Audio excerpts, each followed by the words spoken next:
Yo, welcome back. Help me welcome our next guest, Rhythm D, the genie. Let's see what tricks he has in his bag and why we got so much swag. Intense Method, the saga continues. So, we are here with super producer Rhythm D and also good friend of mine. Okay. Lifelong childhood friend. Yeah. So, when did we first meet each other? We first met each other at church. Yep. And St. Bridges. we were doing a show on stage with, it was a talent show. It was a talent show, right? And you didn't have any beats. That was the second time. That was the second show. The first show. First show you got up there, you had the LL Cool J chain on. You was a mini LL. You didn't know this, but he was a mini LL. Like he was like LL Cool J all the way out with the. It was dope, and I was like, this nigga right here is dope. I freestyled. I want to say probably till I was 15 before I actually started writing it. So I definitely freestyled at that talent show. Yep. You had a band. Yep.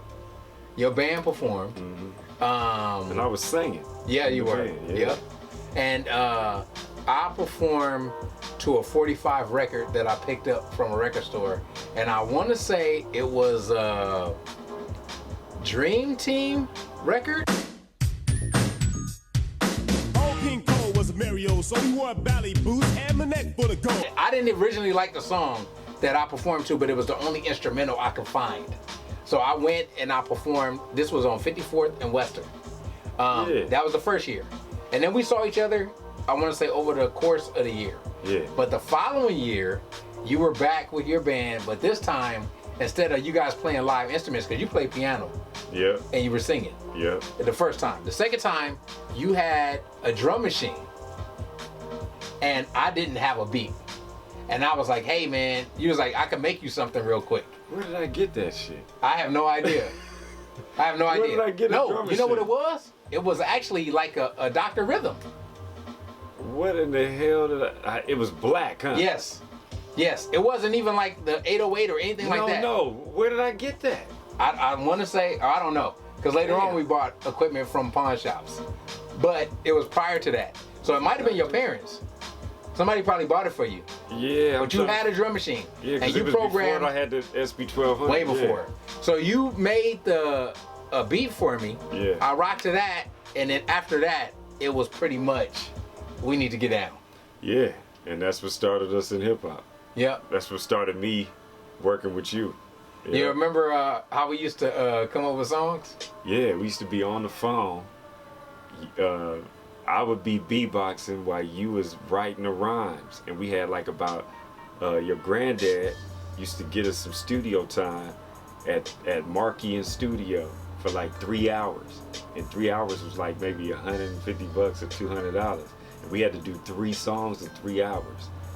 Damn, them was the good old days. That was crazy. It's crazy about, when I think about that type of thing. Now I'm doing 30 songs in 5 hours. Right. You know what I'm saying? Yeah. Like just how technology. Has made hip hop take over the planet That's crazy. musically. Yep. So I remember writing those songs. I remember going to the studio. We only had a little bit of time to record it. Do you remember the first time we saw SB12 drum machine? yeah, that was that. I couldn't even tell you the name of the studio. But it was. But I programmed on it. Yeah, you did. That night. And I remember all they had was. We did. I'm going out with a bang. Yep. Yep. Yeah. I remember all they had was rock drums, and you was like, I'm gonna find what I'm checking for, Yeah. and I'm gonna make this real quick. Mm-hmm. And then after that, I think we started recording in the Valley Yeah. at Some studio that had a Elvis board. Elvis board. It was a Neve board. Yeah, Elvis board. And the engineer kept coming back in there taking my hands away from the volume knob because he thought I was gonna blow his The speakers. Yeah, I remember that. That was crazy. Because 808s, they was like, oh shit, the 808s. What's going on? Yeah, what is that? Everything was fresh in hip hop. And we always had to go somewhere in order for us to get down. And we had to use whatever was there within a certain amount of time in order for us to create a sound that we had kind of like in our heads. In our head, without no influence. Yep. It was our own little creative minds that was coming up with it, you know. I think that's the essence of creativity, is to be different.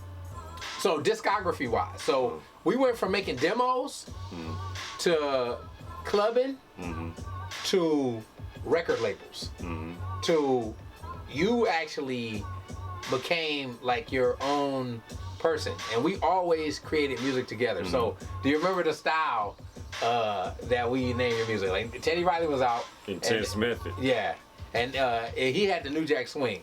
We all got this tatted on us.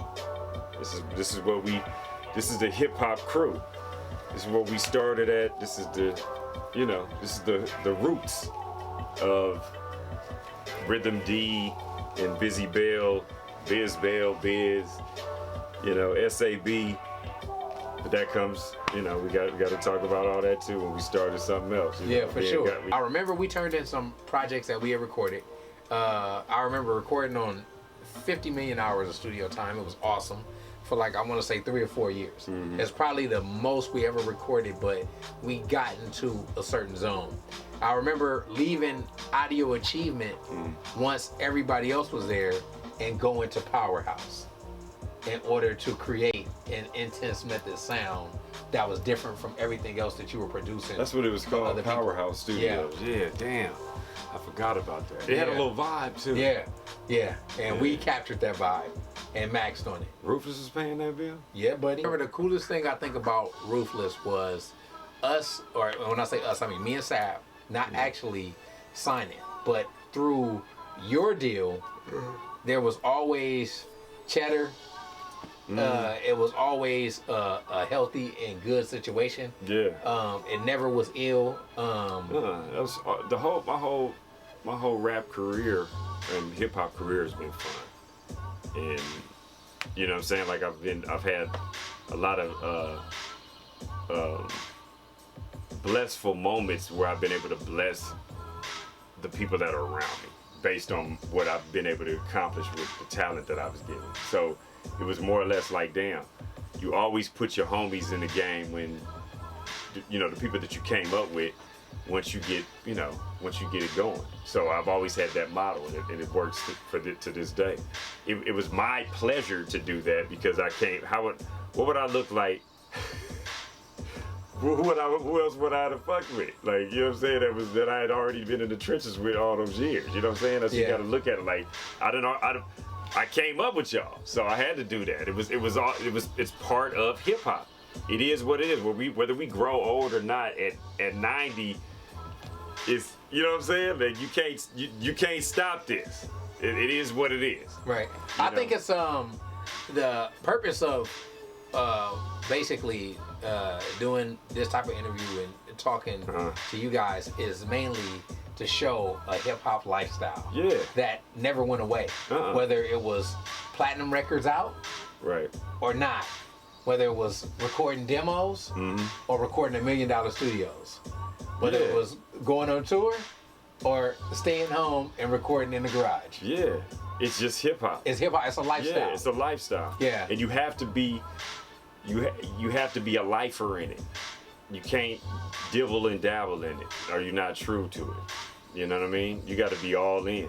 I think it's a certain amount of love just for music in general. And then along with that, there's a certain level of talent. We didn't do none of this shit for money. Exactly. That's the difference. That is the difference. I agree. Money came because this was an art form that we loved to do. I wasn't thinking about making no money at it. So tell me this. So we at this day and age, you still make beats galore. Can we finish a record? Can we do that? Can we finish a record? I was just fucking with you. Ah, that's classic.